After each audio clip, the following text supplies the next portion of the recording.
Muy buenas tardes a todos. Espero con la bendición de Dios que todos se encuentren excelentemente bien y podamos todos disfrutar de estas bendiciones de Dios que cada día podemos apreciarlas, podemos entenderlas y podemos saber cómo es que Dios realmente quiere que vivamos, cómo es que Dios quiere realmente enseñarnos su bondad, su misericordia, su paz, su benevolencia hacia toda la humanidad.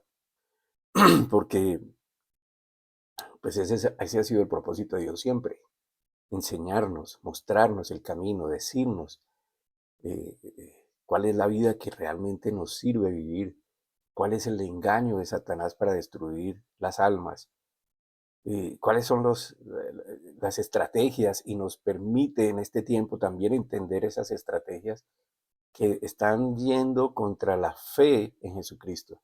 Porque la idea de Satanás es que los hombres no crean en Dios, punto. Eh, Menos en Jesucristo, que es la manifestación de Dios como hombre en la tierra. Entonces ese es el gran propósito de Satanás, que no se nos puede olvidar a nosotros. Y también como evoluciona la ciencia, evolucionan las estrategias de Satanás, porque mucha gente todavía comprende o cree que como la Biblia es un libro escrito hace tantos años atrás, siglos atrás, primero la catalogan de retrógrada, primero la califican como algo primitivo, como algo que no es para este tiempo, y también se lo achacan a la mente del hombre como una capacidad del hombre que escribió la Biblia. No, y esas personas pues, seguramente y por lo general nunca han estudiado la Biblia, simplemente se basan en sus propios conceptos o en lo que aprenden de otros. Pero los que estudiamos y los que meditamos en ella y los que nos hemos dedicado a esto, nos damos cuenta, porque yo empecé por esa razón, empecé a estudiarla porque me di cuenta que algo no estaba bien en lo que me habían enseñado con lo que estaba escrito.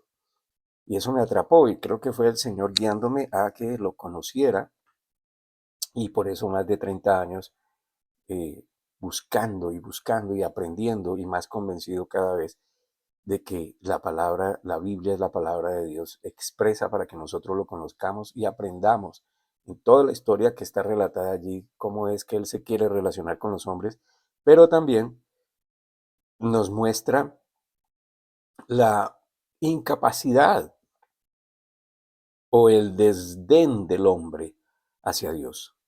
Entonces, ¿por qué no han creído? O porque sencillamente ellos le dan más crédito a su propia persona, a su propia capacidad intelectual, a su propio ingenio, a su propio poder, que a un Dios que no ve. Entonces, pues la Biblia nos enseña que Dios es real, Dios vino, se manifestó, estuvo entre los hombres, murió, resucitó y luego se volvió a mostrar a los hombres y hubo más de 500 personas que atestiguaron esa resurrección. Entonces, pues nosotros no estuvimos allí, pero cuando uno estudia y compara lo que está allí, lo que está escrito, a pesar de que fue escrito hace tantos años, con los tiempos de hoy y lo que se ha predicho sobre estos tiempos, nos damos cuenta de que es más vigente que cualquier otro libro que se pueda escribir por parte de persona alguna. Entonces, la idea es que nosotros no solo creamos, sino que sigamos creyendo, porque la intención, como les digo, de Satanás es que dejemos de creer. Amén, porque nos pone ideas, nos manda, y las ideas vienen por muchas maneras, eh, de, que, de que simplemente estamos bien, de que simplemente somos capaces, de que somos intelectuales suficientes, inteligentes suficientes, y que podemos valernos por sí mismos. Pero hay advertencias, hermano, y lo que pretendo hoy es que usted no solamente crea en un momento dado, sino que continúe creyendo. Y ese es el título de hoy. Ese es un título algo sugestivo y, si se quiere, pues algo retador a querer saber más, que espero que usted quiera saber más, porque es importante, es importante. Y hoy voy a tratar de dibujar un poquitico el panorama de lo que les estoy tratando de explicar, porque como hemos visto los anteriores sábados, nuestra fe siempre va a ser retada por la duda, por el cansancio, por el desánimo, por la inactividad causada por la falta de la práctica de lo que se cree. Muchas personas están allí escuchando palabra años por años, pero ellos quieren más y más y más, pero no entienden que lo que están aprendiendo es para buscar la aplicación inmediata de lo que están aprendiendo en su propia vida. Y cuando lo entiendan cómo funciona, pues podrían entonces estimular, encontrar el estímulo suficiente para seguir aprendiendo mucho más y querer acudir a escuchar la palabra mucho más y querer meterse en ellos mismos en la palabra mucho más.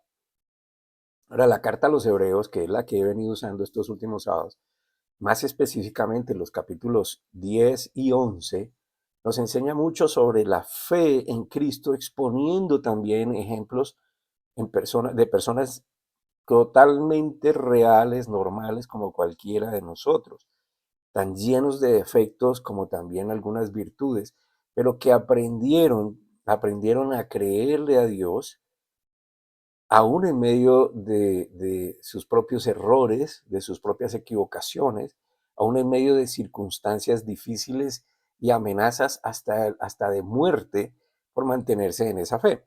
Muchos murieron por causa de lo que creían, como es el caso de los casi todos o todos los apóstoles.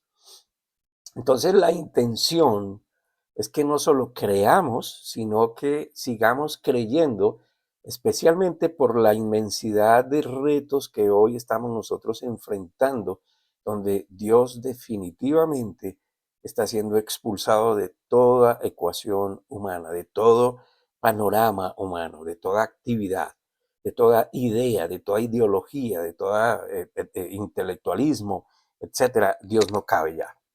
Para el hombre moderno, Dios es simplemente un cuento, es un cuento fantástico, es un cuento bonito, es un cuento contradictorio, es un cuento, etcétera, pero no es una realidad.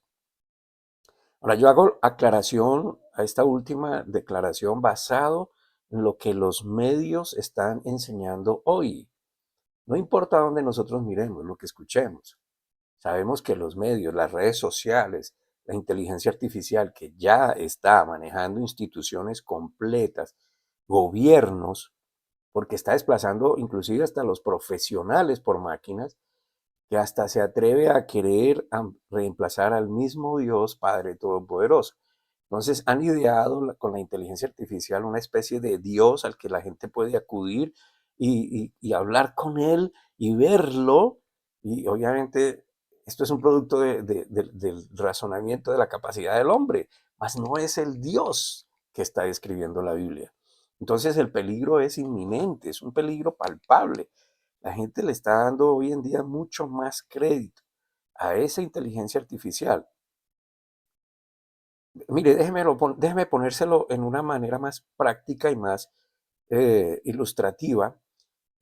La Biblia nos habla de los hombres creando sus propios ídolos y los formaron de yeso y de madera y los hicieron y les dieron forma y los adornaron para postrarse ante ellos. ¿Sí? Y les dieron ellos mismos unas capacidades, pero los ídolos en sí mismos no son nada. Entonces esto es lo mismo.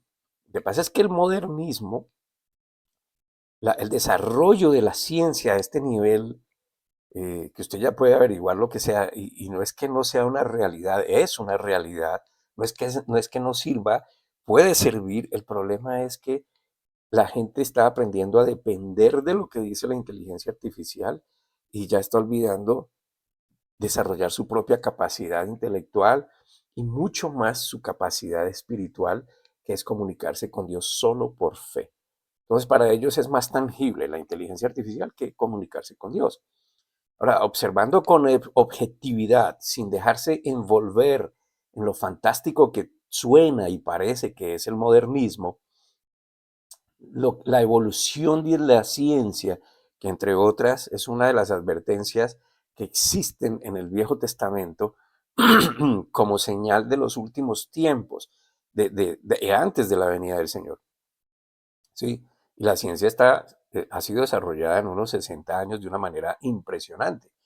Entonces, esta evolución de la ciencia en el fondo es para decirle a la humanidad que ella puede resolver todos sus asuntos, que el hombre, quien ha sido creado, que no es el creador y que tiene rasgos de su creador, como la capacidad de crear, Amén. Está siendo convencido por la estrategia, como lo quiso al principio de la historia de la humanidad con Adán y Eva, que ellos tenían esa capacidad de relacionarse directamente con su creador. Le está diciendo que ya no es necesario, porque ya está la inteligencia ahí. Es suficientemente capaz de obtener todo, poder todo y hacer todo sin reproche de nada, sin rendir cuentas a nadie. Eso está haciendo la inteligencia artificial. De hecho, ya médicos están siendo reemplazados por la inteligencia artificial, ya abogados están siendo reemplazados por la inteligencia artificial, contadores van a ser reemplazados por la inteligencia artificial, etcétera, etcétera, etcétera. Ahora, ¿cuál es el asunto en medio de todo esto? Pues usted solamente piense un poquito. No necesitamos andar mucho. ¿Qué va a pasar con todas estas profesiones, con todas estas personas? ¿A qué se van a dedicar? Sobre todo personas ya mayores que han vivido toda su vida de esto, pues no van a tener otra capacidad o muy limitada de volver a emprender otro trabajo o un negocio propio. En fin, va a haber desilusión, va a haber desencanto. Los que tengan fe y creyeron en esto y han apoyado su fe en Dios para desarrollar su actividad, cuando vean que esto desaparece, pues el culpable va a ser Dios, porque Dios no lo evitó, etcétera. En fin, como siempre ha pasado, Dios es al final del día, el culpable. Entonces, algo parecido a lo que nos cuenta la Biblia, cuando el hombre quiso llegar al cielo por sus propios medios. Mire esta historia, a ver si lo que le estoy relatando y lo que usted está viendo en la sociedad y lo que está pasando no es semejante. Vamos a Génesis capítulo 11. Es una historia bien conocida por todos. Al menos la gente se refiere a eso como algo, un episodio real, pero no conocen muy bien la historia y cuál fue el problema. Génesis capítulo 11, versículos 3 al 7. Génesis 11, versículos 3 al 7. Y mire lo que dice. Estaban los hombres reunidos y se dijeron unos a otros, vamos, hagamos ladrillo y cosámoslo con fuego. Y les sirvió ladrillo en lugar de piedra y el asfalto en lugar de mezcla. Y dijeron, vamos, edifiquémonos una ciudad y una torre cuya cúspide llegue al cielo y hagámonos un nombre, por si fuéramos esparcidos sobre la faz de toda la tierra. Y descendió Dios para ver la ciudad y la torre que edificaban los hijos de los hombres. Y dijo Dios, he aquí el pueblo es uno, y todos estos tienen un solo lenguaje, y han comenzado la obra, y nada les hará desistir ahora de lo que han pensado hacer. Ahora pues, descenderé allí y los inundaré de lenguajes para que ninguno entienda el habla de su prójimo. Entonces, aquí fueron creados todos los demás idiomas. Solo había un idioma. ¿Cuál es el problema con esto? Pues la construcción de Babel, de la Torre de Babel, ilustra el rechazo continuo del hombre de depender de Dios y obedecer al propósito divino para la humanidad. Los hombres no querían a Dios en sus vidas. Ellos querían ser autosuficientes, no necesitamos de Dios, que fue la idea que Satanás colocó en la mente de Eva y de Adán, específicamente de Eva, donde le dice con que Dios te dijo esto, con que Dios lo otro, induciendo a Eva a pensar que ella podía tomar decisiones propias al nivel de Dios. O sea, nosotros tenemos voluntad, podemos decidir. El problema es que por lo general nuestra voluntad la dirigimos y hacemos cosas erróneas que nos afectan a nosotros mismos. Entonces Dios es sabiduría, Satanás es engaño. ¿Y por qué? Porque él quiere destruir al hombre. El hombre es la máxima creación de Dios, es lo más hermoso que Dios creó después de todo lo demás. Amén. Entonces, el propósito de Dios es que nosotros estemos siempre relacionados con Él. El propósito de Satanás es que eso no pase. Amén. En resumen, entonces él planta la idea en la mente de Eva y la convence y la estimula a que no le ponga cuidado a Dios. Dios además puede decir mentiras. Dios lo que no quiere es que usted disfrute. Dios lo que no quiere es que usted aprenda y se desarrolle y que llegue a esa capacidad total. ¿Sí? Bueno, eso no es lo que dice la Biblia, pero es lo que se deduce de la actuación del uno y del otro. Entonces, desde ahí en adelante, el hombre tiene el concepto de que él es autosuficiente, de que no necesita de su creador. No quieren entonces a Dios en sus vidas, no quieren que Dios les diga que lo que están haciendo está mal hecho, que eso es inmoral, que eso es pervertido, que eso es vicioso, que eso es infame, que eso es violento, etcétera. El hombre no quiere eso. El hombre, de hecho, se siente que está bien hasta cuando realmente es cogido en el error, que eso va a pasar para todos. O sea, en fin, aquí no va a haber excusa. Bueno, eso es lo que dice la Biblia, pero yo lo creo. Entonces, pretendieron ellos seguir sus propios impulsos, su propia ideología, sus propias ideas, sus propios conceptos, su propia inteligencia, sus propios deseos, y como dice la Escritura, nada les haría desistir de lo que estaban pensando hacer. Ellos iban, esa es la terquedad del hombre. Me empeñé en esto y lo voy a lograr y como sea, y si tengo que hundir a los demás, lo hago. Eso se ve. O sea, nosotros lo vemos en este país, en el gobierno, en las distintas personalidades que ocupan cargos, que cuando no están en esos cargos son contradictores del gobierno, pero cuando llegan se vuelven peor que los que estaban allí. Y en fin, no vamos aquí solamente a señalar uno, sino que todos podemos caer en eso. Entonces, lo que yo digo, lo que yo hago, como yo pienso, como yo soy, eso es lo que vale. Amén. Y Dios dice, ok, si tú quieres eso, listo, yo te voy a dejar a eso, pero después te vas a dar cuenta y tú vas a pagar, a darte cuenta al final del tiempo por qué fue tan malo desecharme. Entonces esto aparentemente de querer revolucionar y de querer desarrollarse y de querer ser poderoso y esto, pues aparentemente no suena mal, y mucho menos hoy en día donde el hombre ha potencializado o sigue potencializando su deseo de ser superior. El asunto es que, hermano, lee los 10 mandamientos, 4 mandamientos donde Dios dice, yo soy Dios, no hay nadie fuera de mí, no acepto, bueno, yo estoy parafraseando, no acepto otro Dios entre tú y yo porque no lo hay, yo soy el único Dios. Y yo deseo que tú me conozcas, amén. Entonces el hombre, la mentira de Satanás lleva al hombre a que quiera ser igual o superior a Dios. Y solo hay un Dios, punto. Y Él es soberano, o sea, ¿quién? Es que eso pareciera, y para muchos va a ser, pero ¿qué tiene de malo? Es que Dios es egoísta, pero es que, hey, solo hay un creador. Él es el dueño de todo. Él es el que sabe todas las cosas. Él tiene la potestad. Él es perfecto. ¿Quién va a alegar contra él? ¿Quién le va a protestar al dueño de todo? Entonces el asunto es que nosotros no fuimos creados para estar separados de Dios, sino para estar con Él, tener una relación con Él. Dios nos creó como lo más hermoso de toda su creación. Somos hechos a su imagen y semejanza. Que seamos nosotros eh, miembros de su familia, que aprendamos a conocerlo, a amarlo, a disfrutar de su presencia, de su compañía, de lo que es Él, de su paternidad. Por eso intervino y lo hará de nuevo, hermano, sin duda alguna. Él va a intervenir, Él va a intervenir. Ahora, si usted cree a Dios, si usted quiere conocer a Dios, si usted quiere depender de Dios, porque entiende que usted no tiene esa capacidad, bienvenido a tener paz.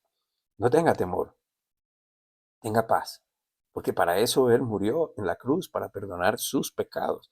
Pero no se quedó en la tumba, Él resucitó victorioso sobre esto. Amén. Ahora bien, nuestra fe en Cristo ha sido, es y será retada, cuestionada, probada 1000 veces. 1000 veces es un número potencial. Recordemos que los hijos de Dios, que son los que creemos y recibimos por fe su mensaje, su verdad, que es que fuimos perdonados, que somos, Él nos reconcilió consigo mismo a través de Jesucristo y nos permite estar en su presencia por la justicia y perfección de Jesucristo, no por nuestros méritos, pues somos el objetivo militar. ¿Y eso qué quiere decir? Satanás, el enemigo de Dios, y por lo tanto de todo lo que Dios ama, y nosotros somos el elemento, el objeto de su amor, amén, usa Satanás a aquellos incrédulos que no entienden que son usados para atacar de diferentes maneras la fe de los que creen. Entonces vienen todos estos ataques. La idea, la ideología, la filosofía, todas estas cosas que van en contra de la fe en Jesucristo. En el capítulo 6 de Efesios, hermano, ojalá usted lo lea, nos instruye muy bien sobre esto que les estoy diciendo. Aun cuando el hombre al que vemos y oímos, palpamos, es por medio de los hombres que no creen a Dios y no necesariamente los llamados ateos, sino todos aquellos que deciden creer en un Dios que le han enseñado por tradición, por cultura o religión o modernismo. Puede llamarse la inteligencia artificial, eso es un Dios cuando se antepone, cuando eso que adora o que ante lo cual se humilla, se postra, ante lo cual reconoce, tú eres más poderoso que yo, se interpone eso entre el hombre y la relación con Dios, pues eso es un Dios para el hombre. Amén. Y lo puede aprender por tradición, por cultura, por religión, por modernismo, por lo que sea. Amén. Entonces le han enseñado que ese Dios, más no un Dios vivo, que busca que nos relacionemos individual y colectivamente con Él. Ese Dios que no vemos, pero que creó todas las cosas, que es real, que cuando lo buscamos lo encontramos de verdad, cuando probamos su palabra, vemos que es real y es cierta y es efectiva. Pues Satanás no quiere que lo conozcamos y más bien induce a estas personas a valerse por sí mismas, enajenando a Dios de sus vidas. Son usados por Satanás y como le digo, no saben, no entienden, no lo aceptan que son usados por Satanás, primero porque no creen que tampoco exista Satanás, segundo porque se creen tan perfectos y tan buenos que no, Satanás no tiene nada que ver conmigo y cómo así que Satanás me manipula si yo tengo capacidad sola, si yo pienso, si yo soy intelectual, no nos damos cuenta y la gente no se da cuenta de la fragilidad que tiene frente al mundo espiritual. Amén. Nosotros somos un reflejo de lo que pasa en el mundo espiritual, pero por supuesto, la gente no cree en el mundo espiritual. Amén. Entonces, son usados por Satanás para desarrollar sus estrategias distractoras, divisoras, inmorales, injustas, con el fin de llevar a los demás por esos caminos. Efesios, como les dije, capítulo 6, empezando en el versículo 12, nos describe esa guerra espiritual. Dice, porque no tenemos lucha contra sangre y carne, es decir, contra otro igual a nosotros, aunque es lo que vemos. Amén. Entonces, cuando vemos esas manifestaciones que vienen contra nosotros, que nosotros vemos esa otra persona, no vemos lo que hay detrás de ella. Por eso nos cuesta creer que hay un ente espiritual detrás. Entonces no tenemos lucha contra ese, nos advierte la Biblia. Ese no es su problema. El problema es mayor que ese, sino contra los principados. Y mire la jerarquía que hay aquí.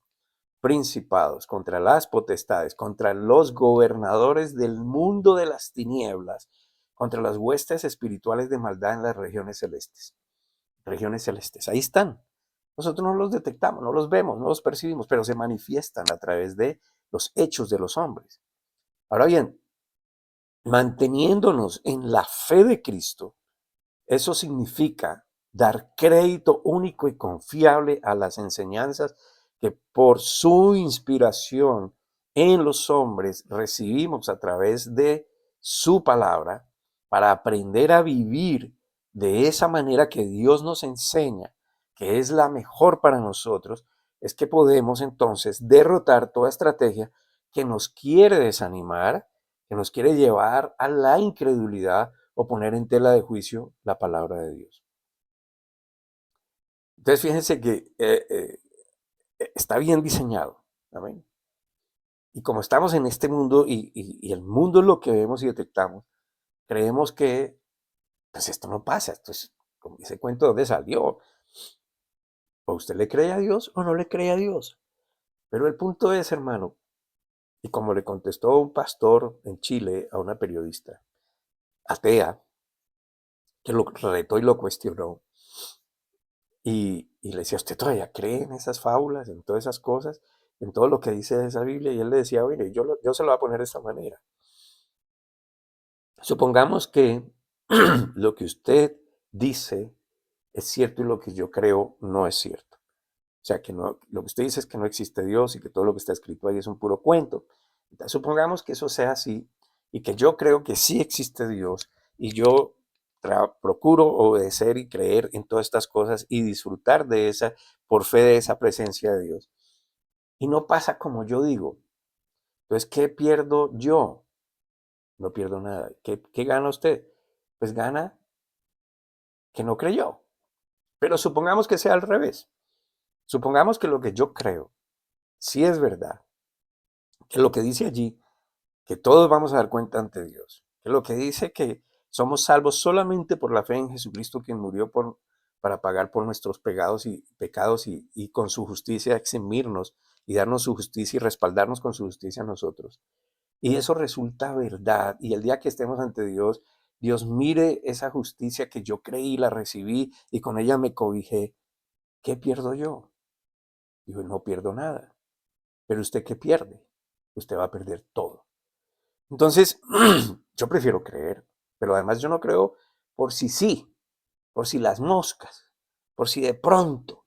Yo creo es porque yo he comprobado la eficiencia, la realidad y la existencia de Dios en mi propia vida y nadie, absolutamente nadie, me puede decir a mí que esa experiencia y lo que he vivido y ahí en adelante fue verdad o no fue verdad. No lo pueden, no lo pueden poner en tela de juicio. Para mí es verdad, yo lo viví, es una experiencia. De ahí en adelante he procurado seguir creyendo, seguir investigando, creyendo y creyendo, obviamente con una mente escudriñadora, tratando de ver si hay una contradicción y el que se ha contradicho soy yo, porque no conozco todas las cosas que están ahí escritas, y eso que llevo muchos años estudiando. Entonces, no es solo creer, es seguir creyendo en todo lo que Dios nos enseña. ¿Y por qué el énfasis, hermano? Como les digo, porque su fe está siendo retada en este momento y va a seguir siendo retada. Entonces, seguir creyendo no es seguir practicando rituales religiosos que también pueden ser llamados cristianos. ¿Ven? Las congregaciones cristianas están cayendo, muchas de ellas, en tradiciones. Simplemente siguen y siguen practicando lo mismo, pero cambio en ellos no hay. El problema de esto es que cuando vengan las pruebas, realmente a qué están aferrados. Al pastor, a su congregación, a qué, si no han tenido una relación personal, pues les va a costar trabajo agarrarse de Dios. Por eso los ejemplos que leemos allí en Hebreos capítulo 11, porque allí vemos gente normal, como usted, como yo, con fortalezas, pero con muchas debilidades, que decidieron creerle a Dios, hacer como Dios les dijo y esperar en Dios. Entonces, creer es seguir esperando hasta que Dios en su sabiduría haga lo que Él ha decidido hacer en el tiempo en que Él ha decidido que sea y en la forma en como Él quiera hacerlo. Y esto se llama paciencia. Paciencia, que nos habla de quietud y confianza prolongada en medio de cualquier aflicción.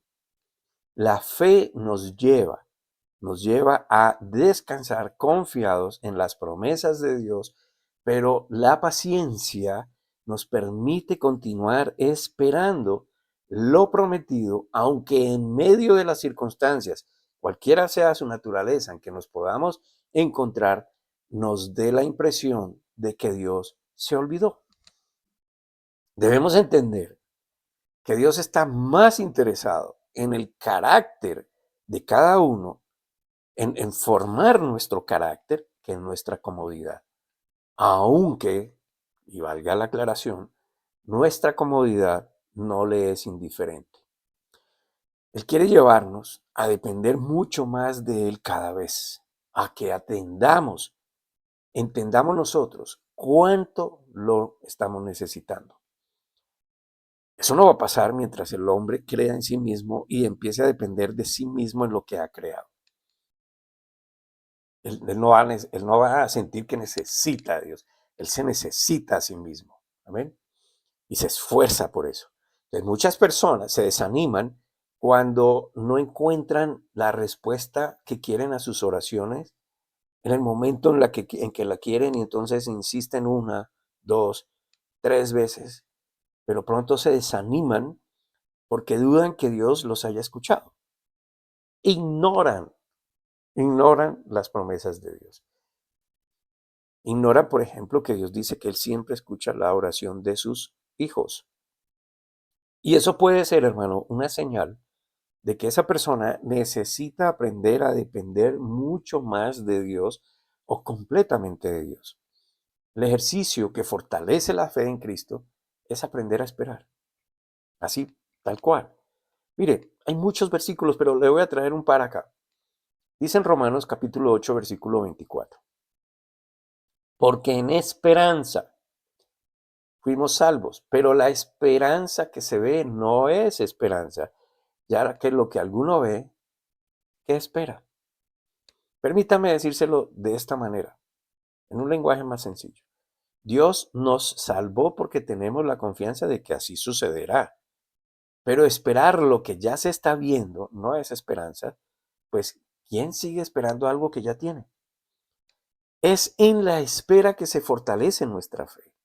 Unir la fe con la paciencia es perseverar con fundamento, con algo sólido, apoyado sobre algo fuerte, verdadero, en algo que usted sabe va a dar un fruto positivo, un fruto favorable. No dejará de insistir entonces, no dejará de hablar con Dios, no se cansará de escudriñar lo que Dios enseña, de unirse con los hermanos en la manera en que pueda para seguir perseverando, edificándose el uno al otro, construyendo su fe, llevando además la necesidad, cuando ve la necesidad de los otros, llevándole ese mensaje, esa enseñanza y estando con estas personas para estimularlas a seguir creyendo cuando usted simplemente ve que ellos ni siquiera lo manifiestan, usted insiste, usted persevera. Mire lo que dice el salmista en el Salmo 123, perdón, Salmo 123, versículos 1 al 2.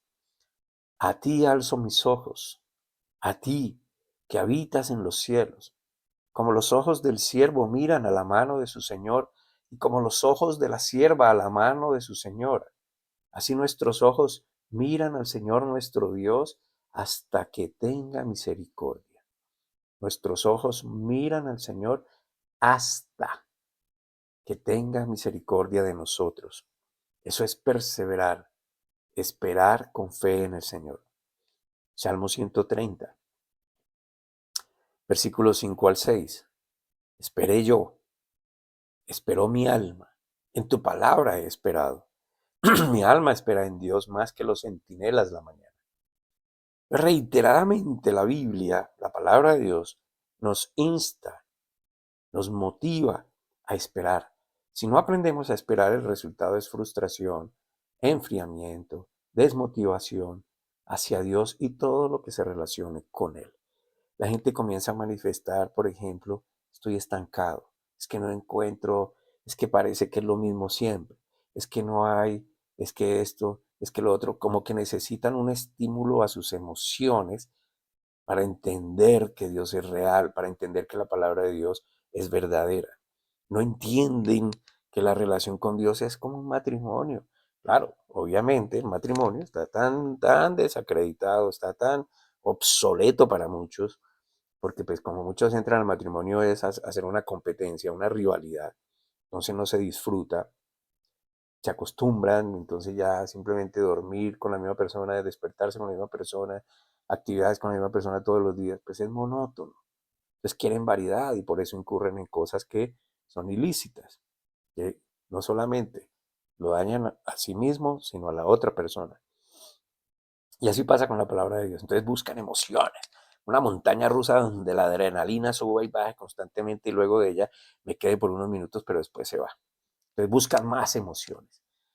Esto no es así, hermano. La fe, y usted puede encontrar motivación en la manera en que usted viva, ponga en práctica esa palabra que está siendo aprendida, que usted entendió. Si usted no la pone en práctica, hermano, no pasa nada. Va a seguir en esa monotonía buscando y buscando y buscando nuevas experiencias, nuevo conocimiento, cuando ni siquiera ha aplicado los fundamentos básicos, el ABC de la Biblia. Entonces, el horario de Dios casi nunca encaja con nuestras expectativas. Entonces la gente busca y resulta que no es cuando la gente quiera. No han aprendido a esperar en Dios. No tienen paciencia, perseverancia. Siendo Dios todopoderoso, Él hubiera podido crear el mundo, la tierra, así en un solo segundo, rápido. Pero le tomó 7 días. Y Él tomó su tiempo. Y cada día fue haciendo lo que Él sabe que es lo mejor. Fue formando un día, el otro día, cada cosa en específico, él fue poniendo, y él miraba y observaba, es bueno lo que he hecho. Por eso nosotros aprendemos a confiar en Él, no en nuestro deseo de que sea como queramos, cuando queramos y lo que queramos. Mire el ejemplo de Elías, por ejemplo.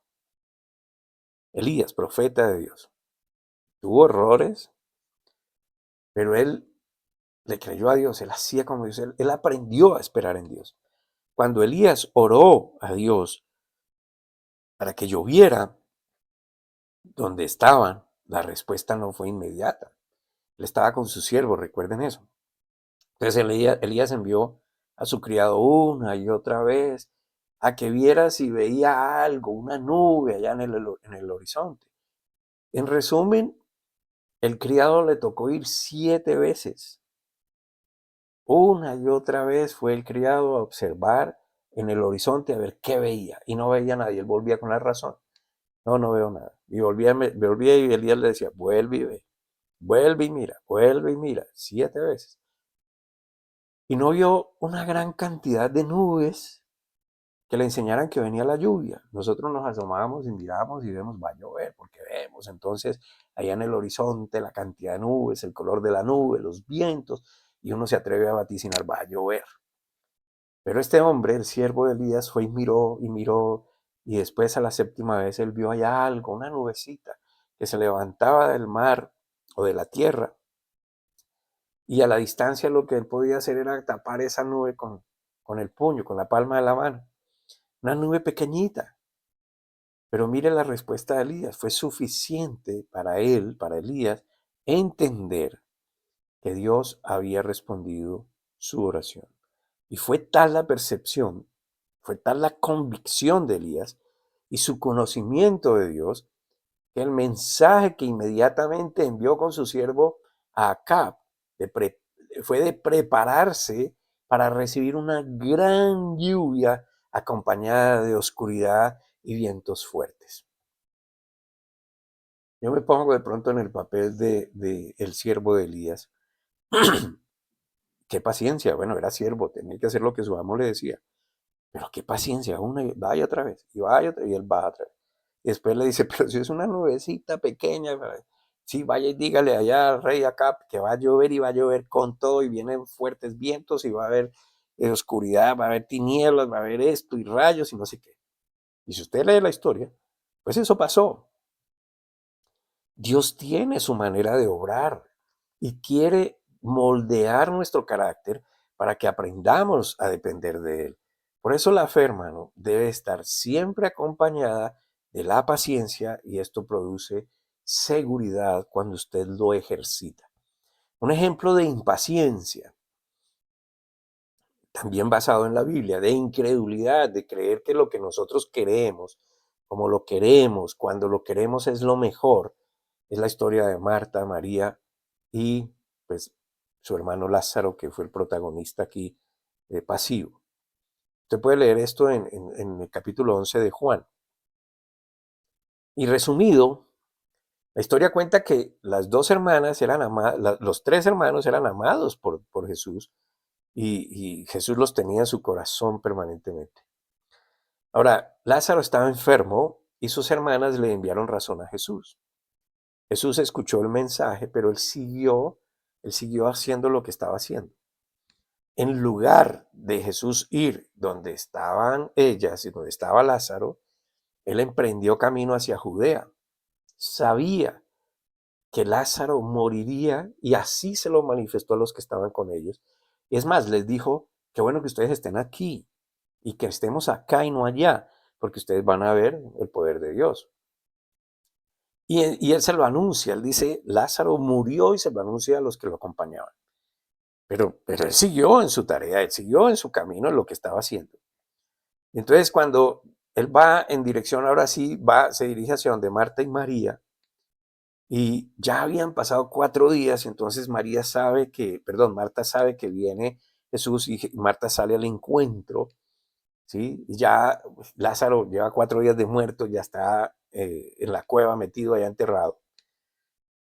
Y le dice, como recriminándolo ahí en el versículo 21, Juan 11:21, y le dice, Marta dijo a Jesús, Señor, si hubieses estado aquí, mi hermano no habría muerto. Lo mismo le dijo María cuando salió también al encuentro del Señor Jesús. Y el Señor preguntó, ¿dónde lo habían puesto? Y encuentra una gran multitud de personas que, al igual que María y Marta, estaban llorando. Se lamentaban, eran gran amigo, y entonces se murió el amigo y todos entristecidos y lloraban. Y Marta y María sabían, por su condición judía, de la resurrección. Y Jesús le dice, tranquilo, Él va a resucitar, yo lo voy a resucitar. Y entonces Marta y María, conocedoras, le dicen, sí, nosotros sabemos que él va a resucitar en el día, no sé qué, y le cuentan lo que va a pasar. Y Jesús les dijo, no entienden. Jesús entonces, dice la escritura, que Jesús lloró cuando miró las multitudes, cuando miró a Marta y María que lloraban. Y muchos dicen que Jesús lloró de tristeza por ellos, se conmovió y le dicen, inclusive piensan y dicen que Jesús lloró porque se demoró en llegar. Pero eso no fue así, hermano. ¿Por qué iba a llorar Jesús si supo exactamente cuándo murió Lázaro? Se lo anunció a los que estaban con él. Lo que pasa es que al ver la incredulidad de aquellos a los que él ya les había enseñado y a los que decían que creían en él, estaban tristes, estaban cabizbajos, a pesar de que él estaba allí. Y es más, las personas que estaban allí, dice la Biblia que murmuraron, versículo 37, Juan 11:37. Dice, pero algunos de ellos dijeron, ¿no podía este que abrió los ojos al ciego hacer también que Lázaro no muriese? Entonces luego vino el gran evento maravilloso y asombroso para todos de la resurrección de Lázaro. ¿Qué les estaba enseñando el Señor? A esperar con fe, que de ellos decían y declaraban tener, y les estaba enseñando a esperar con paciencia. Algo que a casi todos falta. Si creemos a Dios, si realmente entendemos que Dios es real, que Dios nos tiene en su mano, que Dios se ocupa de nosotros, que Él es nuestro proveedor, que Él es nuestro abogado, nuestro defensor, nuestro sanador, nuestro libertador, nuestro etcétera, Padre, debemos entender que lo que Él hace es mejor. Cuando Él lo hace, es mejor. Como Él lo hace, es mejor para nosotros. Entonces, mi hermano, no es solo creer, sino también seguir creyendo, y de esa manera podemos combatir toda incredulidad. No deje que los eventos modernos, los eventos actuales, dicten su fe. ¿En qué tiene su fe? ¿Cómo trabaja en su fe? ¿Cómo ejercita usted su fe? Esto no es, hermano, atrévase a creer. Atrévase a ir más allá de lo que está viendo. Amén. Bueno, por hoy voy a dejar aquí, como siempre, dándoles esta importante información y agradeciendo mucho a las personas que nos colaboran, que nos ayudan para seguir adelante, para que esto no pare, para que podamos nosotros ocuparnos de la labor que Dios nos ha enviado. Y gracias a todos los que nos ven, que se conectan, que multiplican, replican este mensaje, que ayudan a otros a creer. Damos gracias, Dios mío, por tu bondad, tu paciencia, tu misericordia, por amarnos, por tenernos siempre presentes y por enseñarnos a aprender para aplicar esa paciencia y depender de ti. En el nombre de Cristo Jesús. Amén.